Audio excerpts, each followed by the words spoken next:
ರಾಜ್ಯ ರಾಜಕೀಯ ವಲಯದಲ್ಲಿ ಬಹು ಚರ್ಚಿತ ವಿಚಾರ ಅಂತಂದ್ರೆ ಲೋಕಾಯುಕ್ತ ತನಿಖೆ. ಲೋಕಾಯುಕ್ತ ತನಿಖೆಯನ್ನು ಎದುರಿಸಲೇಬೇಕಾದ ಅನಿವಾರ್ಯತೆ ಇದೀಗ ಮುಖ್ಯಮಂತ್ರಿ ಸಿದ್ದರಾಮಯ್ಯನವರಿಗೆ ಬಂದು ಒದಗಿದೆ. ಹೈಕೋರ್ಟ್ ತೀರ್ಪಿನ ವಿರುದ್ಧ ಇದೀಗ ಮೇಲ್ಮನವಿ ಸಲ್ಲಿಸೋಕೆ ಮುಂದಾಗಬೇಕಾ ಬೇಡವಾ ಅನ್ನೋದೇ ಗೊಂದಲಕ್ಕೆ ಕಾರಣವಾಗ್ತಾ ಇದೆ. ಸಲ್ಲಿಸಿದ್ರೆ ಹೇಗೆ, ಸಲ್ಲಿಸದೆ ಹೋದ್ರೆ ಹೇಗೆ?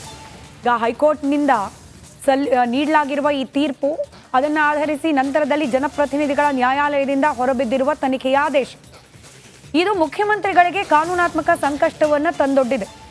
ಕಾನೂನಾತ್ಮಕವಾಗಿ ಅದನ್ನು ಹೋರಾಡಬೇಕು ಅಂತಂದ್ರೆ ಹೈಕೋರ್ಟ್ನ ತೀರ್ಪು ಅಂದರೆ ಏನು, ಮುಖ್ಯಮಂತ್ರಿಗಳು ರಿಟ್ ಅರ್ಜಿಯನ್ನು ಸಲ್ಲಿಸಿದ್ರು, ಅದನ್ನು ರಿಜೆಕ್ಟ್ ಮಾಡಿತ್ತು ಹೈಕೋರ್ಟ್ನ ಏಕಸದಸ್ಯ ಪೀಠ. ವಿಭಾಗೀಯ ಪೀಠದಲ್ಲಿ ಇದನ್ನು ಪ್ರಶ್ನೆ ಮಾಡುವ ಅವಕಾಶ ಕಾನೂನಾತ್ಮಕವಾಗಿ ಇದ್ರೂ ಕೂಡ, ಹಾಗೆ ಇನ್ ಕೇಸ್ ಏನಾದರೂ ಮುಂದುವರೆದ್ರೆ ಹೈಕೋರ್ಟ್ ಅರ್ಜಿಯನ್ನು ಪ್ರಶ್ನೆ ಮಾಡಿ ಮೇಲ್ಮನವಿಯನ್ನು ಸಲ್ಲಿಸಿದ್ರೆ ಅದು ತೊಡಕಾಗಬಹುದು ಅನ್ನೋ ಸೂಚನೆ ಕೂಡ ಮುಖ್ಯಮಂತ್ರಿಗಳಿಗೆ ಕಾನೂನು ತಜ್ಞರು ನೀಡ್ತಿದ್ದಾರೆ.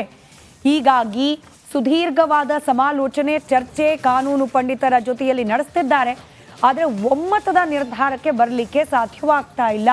ಕೆಲ ಕಾನೂನು ತಜ್ಞರು ಹೇಳ್ತಿದ್ದಾರೆ ಇಲ್ಲ ನೀವು ಮೇಲ್ಮನವಿ ಸಲ್ಲಿಸಿ ಅಂತ, ಕೆಲವರು ಹೇಳ್ತಿದ್ದಾರೆ ಕಾದು ನೋಡಿ ಅಂತ ಹೇಳಿ. ಹೀಗಾಗಿ ಗೊಂದಲದಲ್ಲಿದ್ದಾರೆ ಮುಖ್ಯಮಂತ್ರಿಗಳು. ಸಲ್ಲಿಕೆ ಮಾಡಬೇಕಾ ಬೇಡವಾ, ಮಾಡದೆ ಹೋದ್ರೆ ತನಿಖೆನೇ ಎದುರಿಸಲೇಬೇಕು, ಬೇರೆ ಆಪ್ಷನ್ ಇಲ್ಲ. ಇನ್ ಕೇಸ್ ಮೇಲ್ಮನವಿ ಸಲ್ಲಿಸಿದ್ರೆ ಅದನ್ನ ಕೋರ್ಟ್ ಪರಿಗಣಿಸಿದ್ರೆ, ನಾವು ಗಮನಿಸಿದ್ವಿ ಹೈಕೋರ್ಟ್ನಲ್ಲಿ ರಿಟ್ ಅರ್ಜಿ ಸಲ್ಲಿಸಿದಾಗ ಜನಪ್ರತಿನಿಧಿಗಳ ನ್ಯಾಯಾಲಯದಲ್ಲಿ ನಡೀತಾ ಇದ್ದ ಆ ವಾದ ಪ್ರತಿವಾದಕ್ಕೆ ಹೋಲ್ಡ್, ತಾತ್ಕಾಲಿಕವಾದ ಬ್ರೇಕ್ ಬಿದ್ದಿತ್ತು.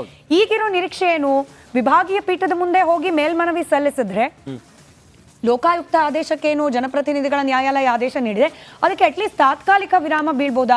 ಸಾಮಾನ್ಯವಾಗಿ ಕೋರ್ಟ್ಗಳೇನು ಹೇಳುತ್ತೆ, ಮುಂದಿನ ಹಿಯರಿಂಗ್ ವರೆಗೂ ಬೇರೆ ಏನು ಆಕ್ಷನ್ ತಗೊಳ್ಳೋದು ಬೇಡ ಈ ಪ್ರಕರಣದಲ್ಲಿ ಅಂತ ಹೇಳಿ. ಹಾಗೆ ಆಗೋ ಸಾಧ್ಯತೆ ಇದೆಯಾ ಅನ್ನೋದು ಸದ್ಯ ನೋಡಿದ್ರೆ ಸಿದ್ದರಾಮಯ್ಯನವರು ಬೇಸಿಕಲಿ ವಕೀಲರು, ಅವರಿಗೆ ಕಾನೂನು ಹೋರಾಟ ಏನು ಹೊಸತೇನಲ್ಲ, ಮತ್ತೆ ಕಾನೂನು ಹೋರಾಟ ಹೇಗ್ ಮಾಡ್ಬೇಕು ಅನ್ನೋದೆಲ್ಲ ವಿಚಾರ ಗೊತ್ತಿರೋದ್ರಿಂದ ಬಹುಶಃ ಜಾಗರೂಕತೆಯ ನಡೆಯನ್ನು ಇಡಬಹುದು ಅಂತ ಅನ್ಸುತ್ತೆ. ಯಾಕಂತಂದ್ರೆ ನೋಡಿ, ಸಿದ್ದರಾಮಯ್ಯನವರ ಪರ ವಾದ ಮಂಡಿಸ್ಲಿಕ್ಕೆ ಬಂದಿದ್ದು ಅಭಿಷೇಕ್ ಮನು ಸಿಂಗ್, ಕಾಂಗ್ರೆಸ್ ಪಾಳ್ಯದಲ್ಲಿ ಎಂತೆಂತ ಪ್ರಕರಣಗಳನ್ನ ಹ್ಯಾಂಡಲ್ ಮಾಡಿದವರು ಅವರು. ಬಟ್ ಅವ್ರ ವಾದ ಮಂಡನೆಯನ್ನ ಕೂಡ ಪರಿಗಣಿಸಲಿಲ್ಲ ಕೋರ್ಟ್. ಯಾಕಂತಂದ್ರೆ ಸೋಲಾಯ್ತು ಕೋರ್ಟ್ನಲ್ಲಿ, ಹೈಕೋರ್ಟ್ ಏಕಸದಸ್ಯ ಪೀಠದಲ್ಲಿ. ಹೀಗಾಗಿ ಮುಖ್ಯಮಂತ್ರಿಗಳು ಕಾನೂನು ಪಂಡಿತರಾಗಿದ್ರು ಕೂಡ ಇನ್ನೂ ಎಕ್ಸ್ಪರ್ಟ್ಗಳ ಅಡ್ವೈಸ್ ಅನ್ನ ಪಡಿತಿದ್ದಾರೆ. ಬಟ್ ಅಲ್ಲೂ ಕೂಡ ಗೊಂದಲ ಇದೆ. ಕೆಲವರು ಸಜೆಷನ್ ನೀವು ಮೇಲ್ಮನವಿ ಸಲ್ಲಿಸಿ ಅಂತ, ಇನ್ ಕೆಲವರು ಬೇಡ ಅಂತ ಹೇಳಿ ಹೇಳ್ತಾ ಇರೋದು. ರೈಟ್.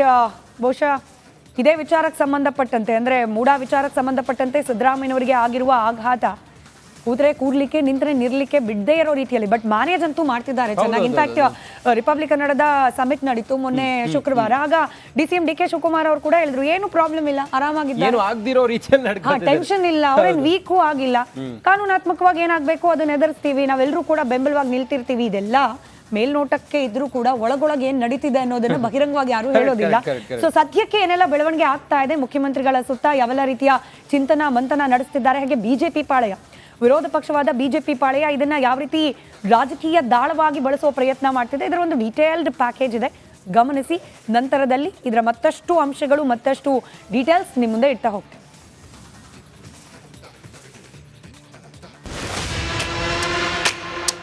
ಸಿದ್ದರಾಮಯ್ಯ ಈ ರಾಜ್ಯ ಕಂಡ ಅಪರೂಪದ ಪ್ರಾಮಾಣಿಕ ರಾಜಕಾರಣಿ.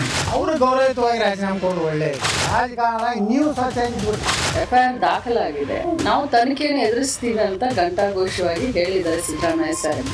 ರಾಹುಲ್ ಗಾಂಧಿ, ಸೋನಿಯಾ ಗಾಂಧಿ ಬೇಲ್ ಮೇಲಿದ್ದಾರೆ ಭ್ರಷ್ಟಾಚಾರದ ಪ್ರಕರಣಗಳಲ್ಲಿ, ಇವತ್ತು ಭ್ರಷ್ಟಾಚಾರದಲ್ಲಿ ತೊಡಗಿದೆ. ಲೋಕಾಯುಕ್ತ ಮೂಡಾ ಕೇಸ್ ತನಿಖೆ ಶುರು. SP ಉದೇಶ್ ನೇತೃತ್ವದಲ್ಲಿ ಹೈ ವೋಲ್ಟೇಜ್ ಸಭೆ. ಸಿಎಂ ಸಿದ್ದರಾಮಯ್ಯ ನಡೆ ಇನ್ನೂ ನಿಗೂಢ. ಸಿಎಂ ಸಿದ್ದರಾಮಯ್ಯ ಕುಟುಂಬದ ವಿರುದ್ಧ ಕೇಳಿ ಬಂದಿರುವ ಮೂಡಾ ಸೈಟ್ ಸಂಘರ್ಷ ದಿನೇ ದಿನೇ ಕಾವೇರುತ್ತಿದೆ. ಮೈಸೂರು ಲೋಕಾಯುಕ್ತ ಪೊಲೀಸರು ದೂರು ದಾಖಲಿಸಿಕೊಂಡು FIR ದಾಖಲು ಮಾಡಿ ತನಿಖೆ ಶುರು ಮಾಡಿದ್ದಾರೆ. ಹೀಗಾಗಿ SP Udesh, DYSP S Malthesh, Chamarajanagar DYSP Mathew Thomas ನೇತೃತ್ವದಲ್ಲಿ 4 ತನಿಖಾ ತಂಡಗಳ ರಚನೆಯಾಗಿದೆ.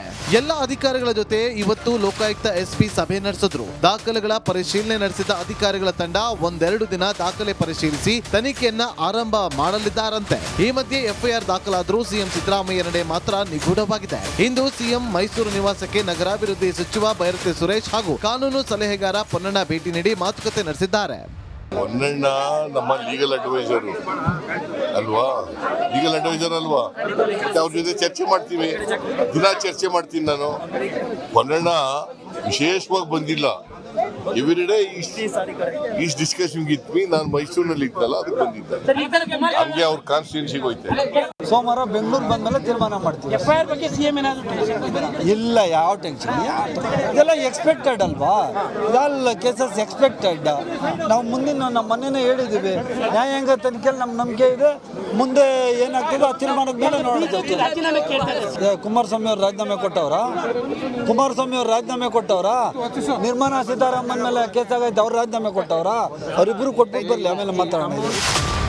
ಇತ್ತ ಸಿಎಂ ಕಾರ್ಯಕ್ರಮದಲ್ಲಿ ಸಚಿವ ಮಹದೇವಪ್ಪ ಸಿದ್ದರಾಮಯ್ಯ ಅಪ್ಪಟ ಚಿನ್ನ, ಪ್ರಾಮಾಣಿಕ ವ್ಯಕ್ತಿ ಅಂದ್ರೆ ಇದೊಂದು ಕಾನೂನು ಪ್ರಕ್ರಿಯೆ, ಇಂತಹ ಯಾವುದೇ ತನಿಖೆಗೆ ಹಿಂಜರಿಯುವುದಿಲ್ಲ, ಜಗ್ಗಲ್ಲ, ಬಗ್ಗೋದಿಲ್ಲ ಅಂತ ಸಚಿವೆ ಲಕ್ಷ್ಮೀ ಹೆಬ್ಬಾಳ್ಕರ್ ಹೇಳಿದ್ರು.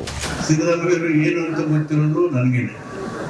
ಅವರು ಅಪ್ಪಟ ಚಿನ್ನ, ಯಾವುದೇ ಸ್ವಾರ್ಥಕ್ಕಾಗ್ಲಿ ಲಾಭಕ್ಕಾಗ್ಲಿ ಎಂದು ಟೆಂಪ್ಟ್ ಆದವರಲ್ಲ, ಅದಕ್ಕೆ ಉತ್ತೇಜನ ಕೊಡೋರು ಇಲ್ಲ, ನೇರ ನಿಷ್ಠೂರವಾಗಿ ಮಾತಾಡೋರು. ಸಿದ್ದರಾಮಯ್ಯ ಈ ರಾಜ್ಯ ಕಂಡ ಅಪರೂಪದ ಪ್ರಾಮಾಣಿಕ ರಾಜಕಾರಣಿ. 40 ವರ್ಷ ಇದ್ದೀನಿ ನಾನು ಜೊತೆಗೆ. ಒಂದೇ ಒಂದು ದಿನ ಉಳ್ಳವರ ಪ್ರಭಾವಕ್ಕೆ, ಹಣವಂತರ ಪ್ರಭಾವಕ್ಕೆ ಈಡಾಗಿರೋದು ನಾನು ನೋಡೇ ಇಲ್ಲ. FIR ದಾಖಲಾಗಿದೆ, ನಾವು ತನಿಖೆಯನ್ನು ಎದುರಿಸ್ತೀವಿ ಅಂತ ಘಂಟಾಘೋಷವಾಗಿ ಹೇಳಿದ್ದಾರೆ ಸಿದ್ದರಾಮಯ್ಯ ಸಾಹೇಬರು. ಯಾವುದೇ ಕಾರಣಕ್ಕೂ ಹಿಂಜರಿಯೋದಿಲ್ಲ, ಯಾವುದೇ ಕಾರಣಕ್ಕೂ ಬಗ್ಗೋದಿಲ್ಲ, ಜಗ್ಗೋದಿಲ್ಲ. ನಾವು ಕಾನೂನಿನ ಪ್ರಕಾರ ಏನು ತನಿಖೆ ಆಗುತ್ತೋ ಅದನ್ನು ಎದುರಿಸ್ತೀವಿ. BJP ಅವ್ರಿಗೆ ನಾಚಿಕೆ ಆಗಬೇಕು. ನರೇಂದ್ರ ಮೋದಿಜಿ ಅವರ ರಾಜೀನಾಮೆಗೆ ಒತ್ತಡ ಮಾಡಬೇಕು. ಯಾಕಂತಂದ್ರೆ 6,000 ಕೋಟಿ ಹಗರಣ ಏನಾಯಿತು, ಸುಪ್ರೀಂ ಕೋರ್ಟ್ ಛೀಮಾರಿ ಹಾಕಿ ನಿರ್ಮಲಾ ಸೀತಾರಾಮನ್ ಅವರ ಒಂದು ರಾಜೀನಾಮೆಯನ್ನು ಕೇಳಿ, ಅದೇ ರೀತಿ ಕುಮಾರಸ್ವಾಮಿ ಅವರ ರಾಜೀನಾಮೆಯನ್ನು ತಗೊಳ್ಳಿ, ನಂತರ ನಮ್ಮ ಸಿದ್ದರಾಮಯ್ಯ ಅವರ ಬಗ್ಗೆ ಮಾತನಾಡಲಿ. ಕಳಂಕ ಹೊತ್ತವರು ರಾಜೀನಾಮೆ ನೀಡಿದ್ರೆ ಗೌರವ ಹೆಚ್ಚುತ್ತೆ ಎಂದು ಕೇಸರಿ ನಾಯಕರು ಸಿಎಂ ರಾಜೀನಾಮೆಗೆ ಪಟ್ಟು ಹಿಡಿದ್ರು. ಅವರು ಗೌರವಯುತವಾಗಿ ರಾಜೀನಾಮೆ ಕೊಡೋದು ಒಳ್ಳೆಯದು. ಒಂದು ಆದರ್ಶವನ್ನು ಅವ್ರು ಹಾಕಬೇಕು. ಅವ್ರು ಕಳ್ಳರದಾರ, ಇವ್ರು ಕಳ್ಳರದಾರ, ಅವ್ರು ತಿಂದಾರ, ಇವ್ರು ತಿಂದಾರ, ನಾ ತಿಂತೀನಿ ಅಂತ ಅನ್ನೋದು ಬೇಡ. ರಾಜಕಾರಣದಾಗ ನೀವು ಸ್ವಚ್ಛಾಗಿದ್ದು ಬಿಡ್ರಿ. ಅದ್ವಾನಿಯವ್ರ ಮೇಲೆ ಬರೀ ಒಂದು 50 ಲಕ್ಷ ಇರೋದು ಬರೀ LKA ಬರ್ದಿದ್ದ ಬೋಪರ್ ಸಗಣದಾಗ. ಏನು ಬರ್ದಿದ್ರು, ಒಂದು ಡೈರಿ ಒಳಗೆ, ಜೈನ್ ಡೈರಿ ಒಳಗೆ LKA ಅಂದಿದ್ದಕ್ಕೆ ಅವರು ರಾಜ್ಯಸಭಾಕ್ಕೆ ರಾಜೀನಾಮೆ ಕೊಟ್ಟು, ಎಲ್ಲಿವರೆಗೆ ಇದರಿಂದ ಮುಕ್ತ ಆಗೋದಿಲ್ಲ ಅಲ್ಲಿವರೆಗೆ ನಾನು ರಾಜ್ಯಸಭೆ ಲೋಕಸಭೆಗೆ ಪ್ರವೇಶ ಮಾಡೋದಿಲ್ಲ ಅಂತ ಹೇಳಿದರು. ಅದು ಆದರ್ಶ. ಅದಕ್ಕೆ ನಾನು ಸಿದ್ದರಾಮಯ್ಯನವರು ಕರ್ನಾಟಕಕ್ಕೆ ಒಂದು ತಮ್ಮದೇ ಆದಂಥ ಆದರ್ಶವನ್ನು ಹಾಕಬೇಕಾದ್ರೆ ರಾಜೀನಾಮೆ ಕೊಡೋದು. ಇಲ್ಲಾಂದ್ರೆ ಎಲ್ಲರೂ ಹಂಗೆ ಆಗ್ತಾರೆ, ಅವರು ಯಡಿಯೂರಪ್ಪನಂಗೆ ಆಗ್ತಾರೆ. ರಾಹುಲ್ ಗಾಂಧಿ, ಸೋನಿಯಾ ಗಾಂಧಿ ಬೇಲ್ ಮೇಲೆ ಇದ್ದಾರೆ ಭ್ರಷ್ಟಾಚಾರದ ಪ್ರಕರಣಗಳಲ್ಲಿ. ವಾದ್ರಾ ಮೇಲೆ 108 ಕೇಸುಗಳಿದಾವೆ ಭೂ ಅಕ್ರಮದ್ದು. ಎಂಟೈರ್ ಹೈಕಮಾಂಡ್ ಇಟ್ ಸೆಲ್ಫ್ ಇವತ್ತು ಭ್ರಷ್ಟಾಚಾರದಲ್ಲಿ ತೊಡಗಿದೆ. ಹಾಗಾಗಿ ಭ್ರಷ್ಟಾಚಾರದಲ್ಲಿ ತೊಡಗಿರುವುದರಿಂದ ಹೈಕಮಾಂಡ್ ಹೇಳಿದ್ರೆ ಅವ್ರು ಹೇಳ್ತಾರೆ, ನಿಮ್ಮ ಎಲ್ಲನೂ ತೆಗಿತೀನಿ ಅಂತ ಹೇಳ್ತಾರೆ ಅವ್ರು ಅಷ್ಟೇ. ಸಿದ್ದರಾಮಯ್ಯ ಹೈಕಮಾಂಡ್ ಕಮಾಂಡ ಇಲ್ಲ, ಲೋನು ಇಲ್ಲ. ಅದು ಇನ್ನು ಒಂದು ಕಡೆ ಲೋಕಾಯುಕ್ತ ತನಿಖೆ ಮೇಲೆ ನಂಬಿಕೆ ಇಲ್ಲ ಎಂದು ಸ್ನೇಹಮಯಿ ಕೃಷ್ಣ ಹೇಳ್ತಾ ಇತ್ತು. ಸೋಮವಾರ ಹೈಕೋರ್ಟ್ಗೆ ಅರ್ಜಿ ಸಲ್ಲಿಕೆ ಮಾಡಲಿದ್ದಾರಂತೆ. ಈವರೆಗೂ ಸಿಎಂ ಸಿದ್ದರಾಮಯ್ಯ ಜನಪ್ರತಿನಿಧಿಗಳ ಕೋರ್ಟ್ ಆದೇಶ ಪ್ರಶ್ನಿಸುವ ಕೆಲಸವನ್ನು ಮಾಡಿಲ್ಲ, ಜೊತೆಗೆ ಜಾಮೀನು ಅರ್ಜಿಯನ್ನ ಸಲ್ಲಿಕೆ ಮಾಡಿಲ್ಲ. ಹೀಗಾಗಿ ಸಿಎಂ ಸಿದ್ದರಾಮಯ್ಯ ನಡೆಯೂ ಕೂಡ ನಿಗೂಢವಾಗಿದೆ. Bureau report, Republic Kannada.